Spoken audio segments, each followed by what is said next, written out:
இந்த பரக்கத்து எல்லாரும் கிடைக்குமா? இந்த மாதிரி பரக்கத்து யாருக்கு கிடைக்கும்? என்ன மாதிரி கண்டிஷன்ல இருந்தால் இந்த பரக்கத்தை நம்ம அடைய முடியும்? நபிகள் நாயகம் ஸல்லல்லாஹு அலைஹி வஸல்லம் சொல்கிறார்கள், ஃபமன் அகதஹு பிஸகாவத்தி நஃப்ஸின் பூரிக லஹு ஃபீஹி.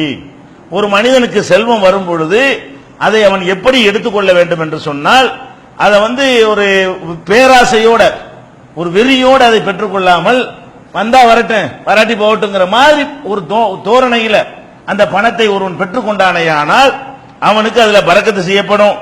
அதுலயே மூழ்கி போய் எப்போ வரும், வந்துருமோ, இன்னைக்கு வந்துருமோ, சாயந்தரம் வந்துருமோ, நாளைக்கு வந்துருமோ, 1000 வந்துருமோ, 2000 வந்துருமோ, இப்படியே நினைச்சுக்கிட்டு ஒரு பொருள்ல போய் ஒருத்தன் பெற்றுக்கொண்டானேயானால் அவனுக்கு பரக்கத் செய்யப்படாது.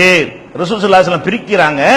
செல்வத்துல எப்ப பரக்கத்து வரும் என்று கேட்டால், அந்த செல்வத்தை அதனுடைய இடத்துல வச்சு, நம்மளை விட அது சிறந்தது இல்ல, உலகத்தினுடைய எத்தனை இன்பங்களை விட அது மேலானது கிடையாது அப்படிங்கிற எண்ணத்தோட அது வரும்போது என்ன செய்யணும், அது என்னமோ பயங்கரமான ஒண்ணு கிடைச்ச மாதிரி அப்படி போய் ஏங்கிட்டு போக கூடாது. சும்மா சாதாரணமான நிலையில் அந்த பொருளாதாரத்தை ஒருவன் பெற்றுக்கொண்டானேயானால் அவனுக்கு பூரிக லஹு ஃபீஹி, அந்த செல்வத்தில் அவனுக்கு பரக்கத்து செய்யப்படும். வமன் அகதஹு பி இஸ்ராஃபி நஃப்ஸின், பேராவலோடு அதை ஒருவன் பெற்றுக்கொள்வானேயானால், இன்னும் பயங்கர ஆவலோட 100 ரூபாய் ஓடி போய் வாங்குறது, 100 ரூபாய் வச்சுக்கிறோடியா, நாங்க ஓடி வந்து வாங்குறோம், 100 இரியா வர்ற வேலையை முடிச்சுட்டு வர்றேங்க, இப்படி போய் வாங்கணும் வைங்க, அது பரக்கத்து செய்யுமா? அந்த பொருளாதாரத்தை பெற்றுக்கொள்வதை விட அதை விட கண்ணியம் பெருசு, மானம் பெருசு, கௌரவம் பெருசு. வரட்டும், வந்தா வரட்டுமே, அல்லாஹ் தந்தா பரக்கத்து செஞ்சுட்டு போறான், கிடைக்கல போடா, இப்படி ஒரு நிலையில் இருக்கணுமா? இந்த மாதிரி இந்த பொருளாதாரத்தை இந்த ஸ்டேஜில் யார் வச்சுக்கிறானோ அவனுக்கு தான் பரக்கத்து.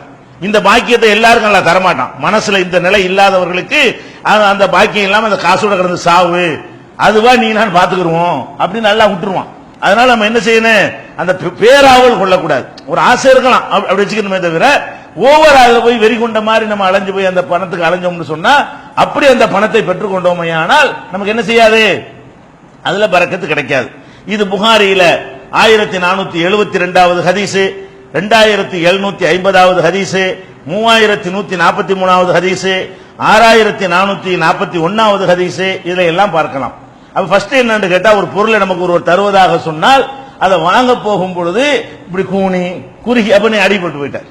ஒருத்தன் தர்றான்னு சொன்னா என்ன செய்யறது, இப்படின்னா என்ன வாச்சப்ப, இந்த 100 ரூபாய் அவன் தர்றதுக்காக இப்படி கூணியணுமா, இப்படி உன் மானத்தில் இழந்துடணுமா, இப்படி வெறி கொண்டு அந்த பணத்துக்காக வேண்டி எவ்வளவு கேவலமான நிலைக்கு நீ இறங்கணுமா? கூப்பிட 100 ரூபாய் தர்றாரா, வர்றாங்க, இப்படி வாங்கிட்டு 100 ரூபாய் பறக்கத்து செய்யும். அது என்ன செய்யும், பறக்கத்துக்கு நம்ம என்ன செய்யக்கூடாது, மானத்தை வெட்டக்கூடாது. மான மரியாதையோட தான் எதையும் வாங்கணுமே தவிர அது இல்லாம வாங்கிட்டு வந்தா பறக்கத்து இருக்காதுன்னு இதை புரிஞ்சுக்கிறது ஃபர்ஸ்ட். ரெண்டாவது அல்லாஹ் அனுமதித்த விதத்தில் பெறக்கூடியதுல தான் பறக்கத்து இருக்கும். கலப்படம் செஞ்சு 1000 ரூபாய் சம்பாதிச்சா அதுல பறக்கத்து இருக்குமா? இருக்காது. நீ என்னதான் அதுல அலட்சியம் அதை வாங்கினாலும் அதுல பறக்கத்து இருக்காது. கொள்ளை அடிச்சுக்கிட்டு 1000 ரூபாய் கொண்டு அதுல பறக்கத்து இருக்குமா? திருடுறதுல பறக்கத்து இருக்குமா? ஏமாத்தின காசுல பறக்கத்து இருக்குமான்னா இருக்காது. நபிகள் நாயகம் ஸல்லல்லாஹு அலைஹி சொல்றாங்க, ஃபமன் யாஹுது மாலன் பிஹக்கிஹி, உரிய முறை பிரகாரம் யார் அந்த செல்வத்தை அடைக்கிறானோ, பரக்கத்துக்கு இன்னொரு கண்டிஷன், பரக்கத்து கிடைக்கணும் என்று சொன்னால் அந்த காசு முறையா வந்ததா. ஒரு இடத்துல வேலை செய்றீங்க, வேலை செஞ்சதுக்கு சம்பளம் தர்றாரு, மேற்கொண்டு 1000 ரூபாய் தூக்கிட்டு வந்துட்டீங்கன்னா தெரியாம, அது பரக்கத்து செய்யுமா? அப்ப அந்த முறையா வரணும். உனக்கு வரக்கூடிய ரூபாய் கம்மியா இருந்தாலும் கூடுதலா இருந்தாலும் முறையா வர்றதுனா என்ன, முறையற்று வர்றதுனா என்ன, நம்ம அந்த சட்டங்களை வழக்கமும் உங்களுக்கு தெரியும். மார்க்கம் தடுத்திருக்கக்கூடிய வகையில் அந்த காசு நமக்கு வந்தால் அதுல வேற எதையும் எல்லாம் பார்க்க மாட்டான். உங்களுடைய தொழுகை, உங்களுடைய நோன்பு, உங்களுடைய அதையும் பார்க்க மாட்டான். அதுல பரக்கத்தெல்லாம் தரத்தனையும் ஆக்கி விட்டுருவான்ல. அது எவ்வளவுக்கு நீங்கள் பணத்தை நீங்கள் வாங்கினாலும் சரிதான், அதுல பரக்கத்து இருக்காது. முறைப்படிதான் பணத்தை அடையணும், இந்த உறுதி கொள்ளணும். நம்ம ஹலாலான முறையில் தான், அல்ல அனுமதிச்ச வகையில் மட்டும்தான் நான் அடைவேன். அல்ல பரக்கத்துக்கு ஒரு அர்த்தம் வேணும்ல. அவனை எதை தடை செஞ்சான் அதுல எப்படி அவன் பறக்க செய்வான்? அவன் உன்னை கூடாதுன்னு சொல்லி இருக்கும் போது அதுல எப்படி அபிவிருத்தி அவன் தருவான்? தரமாட்டானா இல்லையா? அப்ப ரசூல் ஸல்லல்லாஹு அலைஹி வஸல்லம் சொல்றாங்க, ஃபமன் யாஹுது மாலம் பிஹக்கிஹி, பொருளாதாரத்தை அதற்குரிய முறைப்படி யார் பெற்றுக் கொள்கிறானோ யுபாரக் லஹு ஃபீஹி, அவனுக்கு அதிலே பரக்கத் செய்யப்படும். இது புகாரியில 1742வது ஹதீஸ்ல நீங்கள் இதை பார்க்கலாம். அப்ப இந்த பரக்கத்துக்கு ஃபர்ஸ்ட் ஹலாலா இருக்கணும். ரெண்டாவது அதுல வெறி பிடிச்ச மாதிரி என்ன செய்யக்கூடாது, இப்படி அலைஞ்சி ஆளா பறந்து போய் வாங்கக்கூடாது. சாதாரணமான நிலையில அதை பெற்றுக்கொள்ளணுமே தவிர அதை விட்டா வேற ஒண்ணுமே இல்லைங்கிற மாதிரி போய் அதை பெற்றுக்கொள்ளக்கூடாது என்பதை ரசூல் ஸல்லல்லாஹு அலைஹி வஸல்லம் அவர்கள் சொல்றாங்க. அடுத்தது என்னென்ன பரக்கத்து 3 கண்டிஷன் தான். இந்த பரக்கத்துக்கு இன்னொரு கண்டிஷன் என்னன்னு கேட்டா, எதை அல்லாஹ் தந்தானோ அதை மனசால புரிந்து கொள்றேன்னு நினைக்கணும். குறை சொல்லிவிட்டு பரக்கத்தை எதிர்பார்க்க கூடாது. ஹலாலான முறையில வருது, சரி ஓகே. நீ ரொம்ப வெறி கொண்டுலாம் அலையல, அதுவா தான் வருது, சரி ஓகே.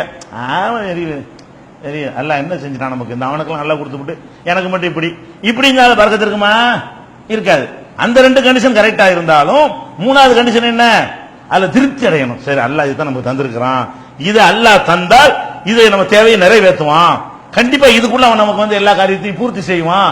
அப்படி பொருந்தி கொள்றவர்களுக்கு தான் பரக்கத்து கிடைக்குமே தவிர, பொருந்தி கொள்ளாம மத்த ரெண்டுக்கு ஹலாலாவே கஷ்டப்பட்டு சம்பாதிக்கிறான், வெறி கொண்டுலாம் அலையல, வந்த பிறகு என்ன சொல்றான், என்ன இவ்வளவுதானா அப்படின்றான்.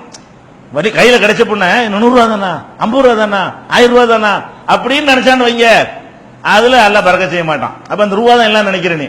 அப்ப என்னுடைய எக்ஸ்ட்ரா பவர் உனக்கு எதுக்கு நான் தரணும், என்னுடைய எக்ஸ்ட்ராவான மறைமுகமான பேரருள அதுக்குள்ள நான் எதுக்கு வைக்கணும், அல்லாஹ் தரமாட்டானா. இது ரசூல் ஸல்லல்லாஹு அலைஹி வஸல்லம் சொல்றாங்க, இன்னல்லாஹ யப்தலி அப்தஹு, அல்லாஹ் வந்து தன் அடியானை சோதித்து பார்க்கிறான். பிமா ஆதாஹு, எதை கொடுக்கிறானோ அதில் சோதித்து பார்க்கிறான். அல்லாஹ் வந்து ஒரு அடியானுக்கு எதை கொடுத்தாலும் என்ன செய்யறான், அதுக்கு ஒரு பரீட்சை தான், சோதித்து பார்க்கிறான்.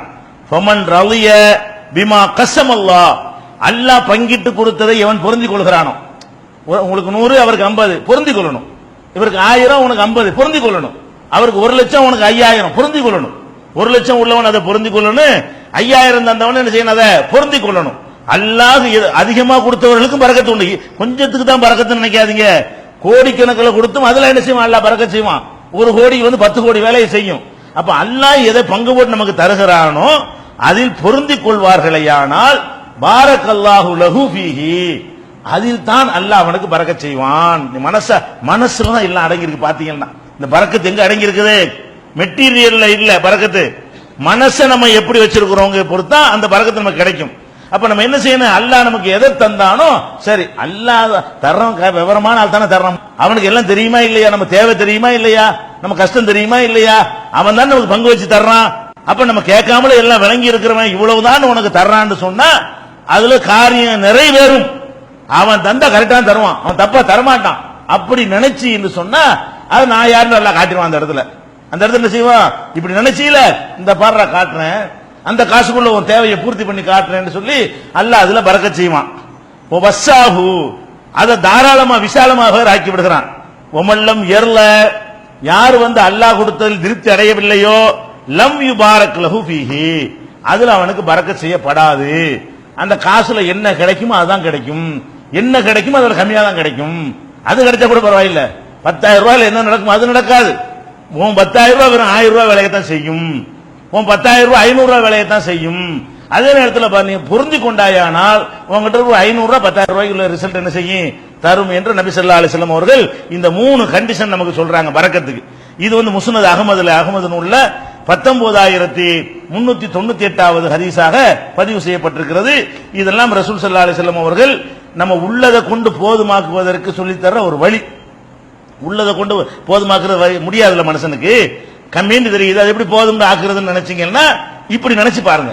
உன் கணக்குக்கு மேல ஒண்ணு இருக்குது, அல்லாண்டு ஒருத்தர் இருக்கிறான், படைச்ச ரப்புல் ஆலமீன் எல்லாம் தெரியும்.